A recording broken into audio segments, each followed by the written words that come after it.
What's up, everybody? I've got some super sick buffs for Dragalge.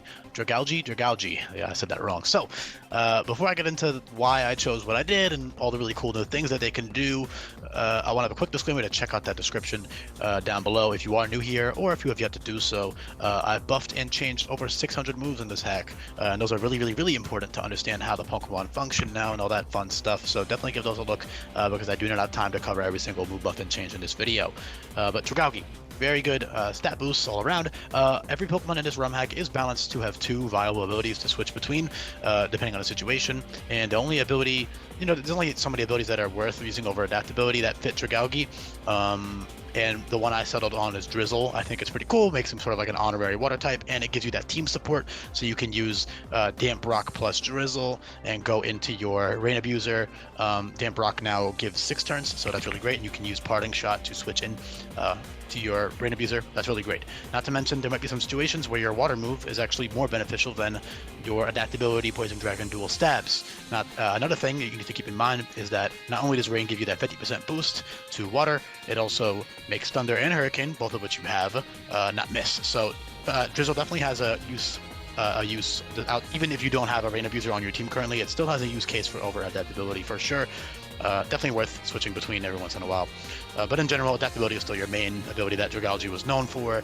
I gave him a giant HP boost because I try to base HP more on size now, and Dragalge is a 6 foot long, pretty big poisonous sea dragon guy, and so I figured 101 base HP fits very well. 550 base out total is pretty relatively standard for 2-stage mons and mostly standard for 3-stage mons, so he's this strong dragon guy, so 550 base out total fits pretty damn well. He's very bulky, 101, 90, 123, and then he's got 117 base special attack now. Nothing too crazy at all really by this ROM hack standards. This is not your average run-of-the-mill ROM hack, but it's still great nonetheless. Dragalge also appreciates all of the buffed base powers of moves, as well as priority moves. Dragalge has Sludge Shot and Twister for stab adaptability boosted priority moves, and then he also has Bubble Shot as Skrelp for adaptability boosted stab. And also, still Bubble Shot could be useful, I guess, on Drizzle sets, but probably not that worth it. Twister or Sludge Shot, definitely great, though. Twister being even stronger than Sludge Shot at 50 base power. Really great, really great stuff. Great utility, he's got Recover, he's got good bulk, I said he's got Parting Shot, T-Spikes, Taunt. Oh, did he already get Taunt? I feel like he did not. That might be a typo. Let's check. Yeah, he didn't, that's a typo. Yeah, I had a feeling he did not get that before. I'm very generous with giving Taunt and Parting Shot to Pokemon via TM, so yeah, very good stuff. It's kind of simple and straightforward, but I'll talk about a bunch of other stuff. Coverage moves, got all types of great coverage. Move power-wise, Dragon Pulse is 100 base power, has a 30% chance to paralyze. Draco Meteor is 150 base power and 100% accurate. Draconic Beam is an upgraded version of Draco Meteor that only specific Pokemon get access to. It is much later. For example, once you get to Pony Island, you'll be able to teach Draco Meteor, so you'll be roughly level 55-ish once you get the Draco Meteor tutor. So about 10 levels later, you'll be getting Draconic Beam by a level up. That only has 3 PP, but it gives you it gives you -4 special attack in exchange for being 180 base power. So with adaptability and stab, that completely what's what I'm thinking of. It completely trumps the power of Draco Meteor. Not that Draco Meteor is weak, because it's incredibly powerful in its own right. You also have Sludge Bomb and Sludge Wave. Sludge Wave being 110 base power and dropping speed by 1. Sludge Bomb being 95 base power, very reliable, good stab move right there. Am I talking too loud? I might be talking a little bit quieter. I'm kind of just a little bit late. So yeah, Toxic Venom Drench, also great utility. Recover is definitely a staple on bulkier sets. You also have good Omni boosting moves. Camouflage at 45 is pretty cool with Nature Power and adaptability. So you can use adaptability plus Camouflage, and then you can use Nature Power under terrain. For example, if you have a Electric Terrain Mon, you can also use that with straight up Thunderbolt in this case, or Energy Ball for grassy terrain. The only time you would need Nature Power for Camouflage would be for Misty Terrain for Moonblast, or Psychic Terrain for Psychic. But those are really cool, and you can get that boost, adaptability stab, +1 to all your stats to become very bulky and very strong. And then later on you'll get Acclimate, which is a strictly better version of Camouflage. Acclimate will change your type to match the move on the top of your learn set, so you can use that with any of your coverage moves and just go to town. Very cool. Powerful water moves like Muddy Water, which is 110 base, same thing as Sludge Wave, the exact same thing, just water type. Whirlpool, 130 base power, 85% accurate. Hydro Pump, 120 base power, 90% accurate. You got all types of great stuff.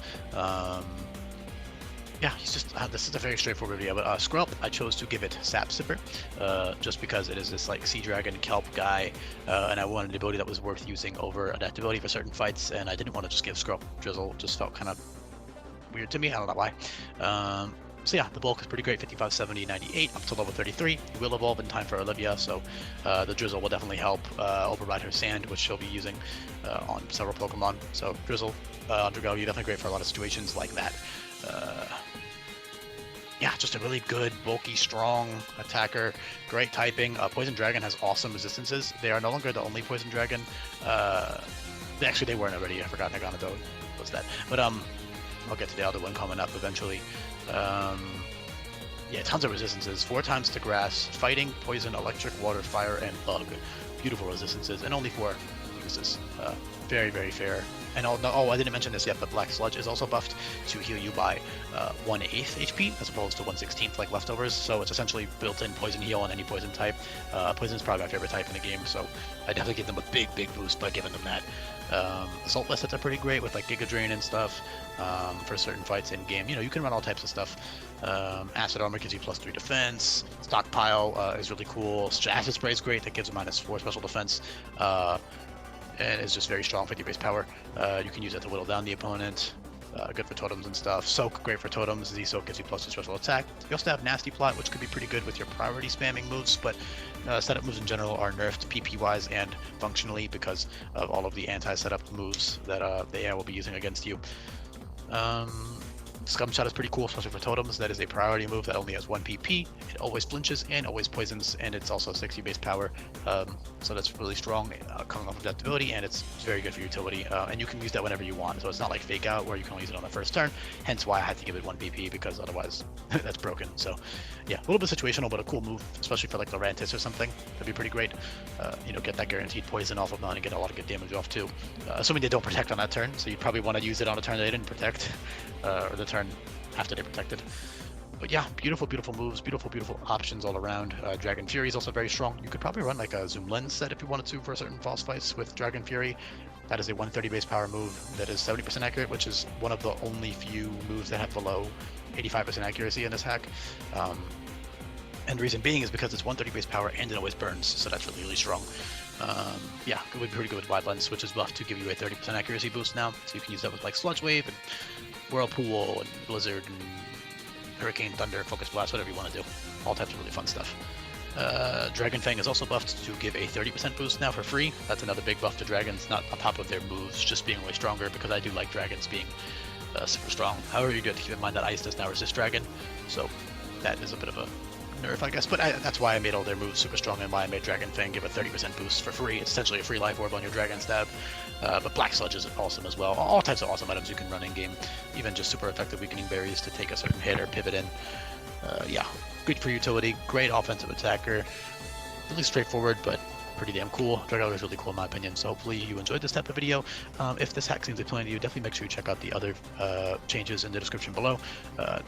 Yeah, let me know what you think down in the comments, and I'll be back for more Kalos Pokemon coming up. Peace.